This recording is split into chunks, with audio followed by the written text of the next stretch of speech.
This is going to be a real fun episode. I'm here with Sal, and your last name, Sal? Sunseri. Sunseri. I can't. Sunseri.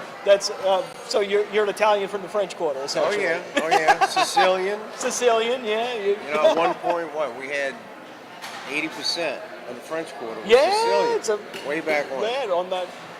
But your family owns P&J Oysters. P&J Oyster. Which, if you're like me, you see it all over the place. You're right there on Rampart Street.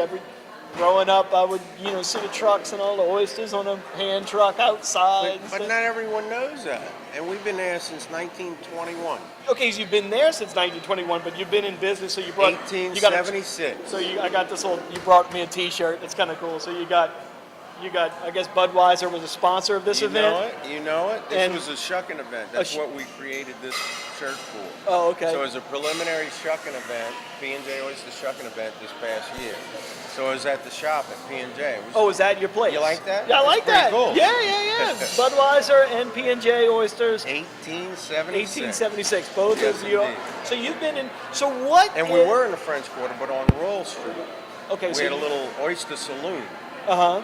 And we also had harvesting down in the east side of the river. Okay. Laying on both sides. Leases on both sides. But we would bring oysters up and bring them to the saloon. So it's just a... now, when you say an oyster saloon, is that like an oyster bar? Yeah, okay. That's what they called them. They call oyster saloon. Yeah. That's what I'd have to, if I opened a place, I'd call it Erster Saloon. Erster with an E. Yeah. Right? Right. I was really worried you coming on the show, to tell you the truth, because I've been practicing from the day to say oyster, because I would just call them. But you've been eating them since you were 3, right? Yeah, since I was at least Same 3. as me? Yeah, I don't know about 3, but I was certainly Actually, I was 3. I've been eating 3. Yeah. I've definitely been eating, raw oysters for a while. But, so you've got your logo, your P&J logos on menus all over town. Yes, indeed. And so you're definitely the most credible right? oyster place that I would know. Go-to oyster company in the city of New Orleans. By far. That's what we do. What does that mean? What is exactly? What do you do? What does P&J do? Well, we're exactly? blessed because we have a traditional way of doing things. We have hadn't changed a whole lot since the beginning. Certain things changed in the farming. Refrigeration, maybe. Refrigeration, sort of. The R months. That's a myth. The R months. But all that having to do with from start to finish, from seed to plate, we have a process that works, and we source properly. We from seed to plate. Yes. Okay, I had to think about that. It's basically from farm to table, east, whatever. It's real popular, but we've been doing it forever. Yeah. Okay. Just like we've been providing shell back into the coastline forever too. So we always replenish. But specific to having our name on the menus, people realize how we treat the oyster. People realize how fresh the product is. They recognize that we know our sources, and we not only have the best product, but we also do so much for the industry. It's something that we've done forever. To keep us in business, the entire Gulf industry. So not just Louisiana, not just New Orleans, but to have our product, throughout the country.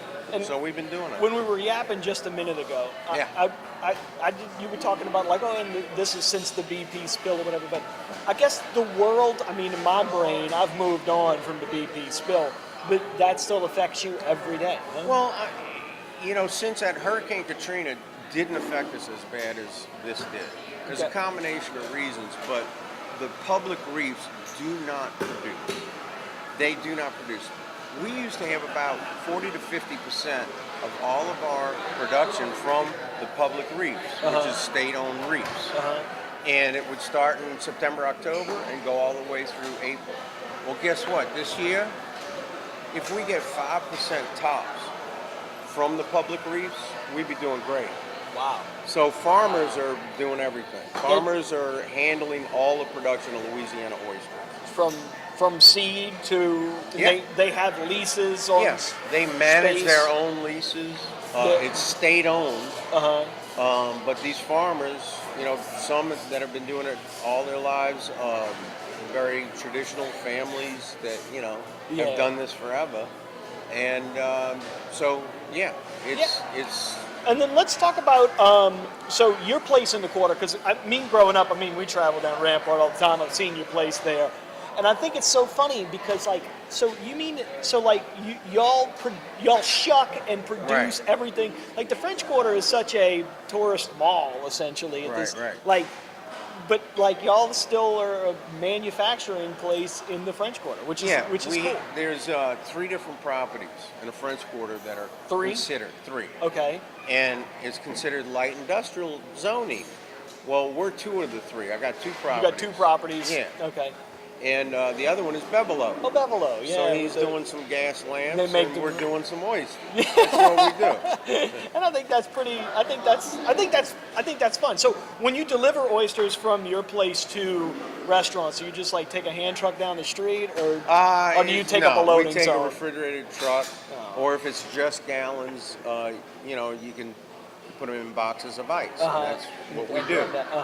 So no, I wish we could still do it that way, and maybe only be a pedestrian mall for the entirety of the French Quarter, and then bring back one of the old trucks. People knocking on the door all the time, looking for oysters. Oh yeah, especially Thanksgiving, Christmas. That's our busiest retail time. Gotcha. Now you've got this cool cookbook here, the P&J Oyster Cookbook, which is neat. Can you tell me about that? How did this get started? Because y'all are a distributor. You're not really a restaurant. But my mom, after marrying Dad, she was a Hollywood actress, right? Real quick about this, because it's a wonderful story. It's my mama. Okay. She was a Shirley Temple of Canada, moved to Hollywood, knows James Shirley Dean. Temple of Canada? Knows Liz Taylor, the whole bit. Well, my dad graduated from Loyola, went out there, and worked there with the family. One of the family members was working at MGM. So they met, fell in love, moved back to New Orleans, and Mom started learning from my grandmother all about Sicilian cooking, right?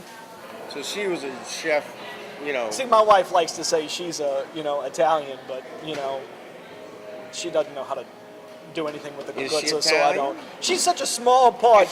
She's such a small part of Italian that I'm like, well, here we got married. Here's a guguzza. Get to work, Get to it. And she's like, what is this? I'm like, a little bit of a zucchini, Italian version. Yeah. Oh, you can do this, honey. Do it. Make the damn guguzza. But anyway. But Mom, she became an amazing chef. She had to deal with 7 kids. So she just did it. So over time, she always had these recipes, and then before she passed, she says, y'all got to get this done. Finish my book. So with the help of Kit Wall, we published this truly amazing P&J cookbook. It's beautiful. And it's all about oysters and all the wonderful restaurants. It's absolutely beautiful. Some Sari recipes and a bunch of local wonderful restaurants with their recipes too. Where do you think before I let you go? Yeah. Where do you think the oysters are? Is it going more towards the gallons? Is it going more toward oyster bars? How are people going to, in 5 years, how are people going to consume oysters? Well, I have a feeling oyster bars will continue to grow. I see them everywhere. They're constantly, over here. In the past 10 years, nationally, there's been more oyster bars opening up than anything. And of course, here at St. Rock, Jen over at Elysian, man, they're back. She does some great stuff. She's serving some Alabama off-bottom, and of course our off-bottom too. And P&J selects. She's doing a great job. Yeah. But I feel that it will continue to, be raw oyster bars. Right.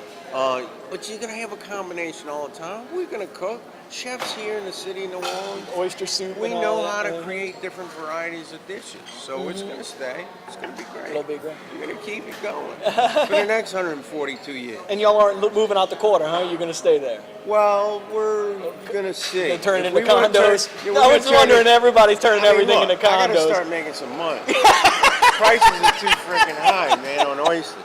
I'm going to stay here. We ain't going nowhere. We're going to be the brand to have.